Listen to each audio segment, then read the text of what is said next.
கிறிஸ்துவுக்குள் அன்பானவர்களே, நாம் ஜெபிப்போம். அன்புள்ள ஏசப்பா, இந்த மாலை நேரத்திற்காக உமக்கு ஸ்தோத்திரம்.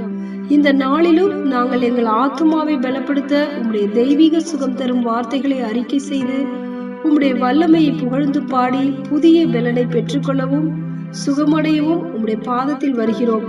அப்பா, நீரே எங்களை உருவாக்கினீர். நீர் அறியா யாதும் எங்களுக்கு நேரிடாது. கர்த்தாவே, என்னை குணமாக்கும், அப்பொழுது குணமாவேன். என்னை ரட்சியும், அப்பொழுது ரட்சிக்கப்படுவேன். தேவரீரே என் துதி. நீ உன் தேவனாகிய கர்த்தரின் சத்தத்தை கவனமாய் கேட்டு அவர் பார்வைக்கு செம்மையானவைகளை செய்து அவர் கட்டளைகளுக்கு செவி கொடுத்து அவருடைய நியமங்கள் யாவையும் கை கொண்டால் நான் எகிப்திற்கு வரப்பண்ணின வியாதிகளில் ஒன்றையும் உனக்கு வரப்பண்ணேன். நானே உன் பரிகாரியாகிய கர்த்தர் என்றார். சோர்ந்து போகிறவனுக்கு அவர் பலன் கொடுத்து சத்துவம் இல்லாதவனுக்கு சத்துவத்தை பெருக பண்ணுகிறார். நம்முடைய மீறுதல்களின் நிமித்தம் அவர் காயப்பட்டு நம்முடைய அக்கிரமங்களின் நிமித்தம் அவர் நொறுக்கப்பட்டார்.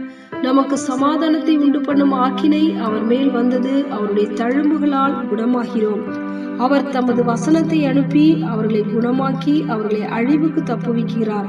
இந்த இரவு வேளையிலும் உங்களுடைய கரத்தில் எங்களுடைய ஆவி ஆத்மா சர்வத்தை தாழ்த்தி ஒப்புக் கொடுக்கிறோம். இரவெல்லாம் உங்களுடைய சமூகம் எங்களோடு இருப்பதாக.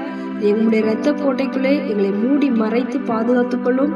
அதிகாலையில் எழுந்து உம்மை துதிக்க எங்களுக்கு உதவி செய்யும். இயேசுவின் நாமத்தில் ஜெபிக்கிறோம் எங்கள் ஜீவனுள்ள நல்ல பிதாவே, ஆமென்.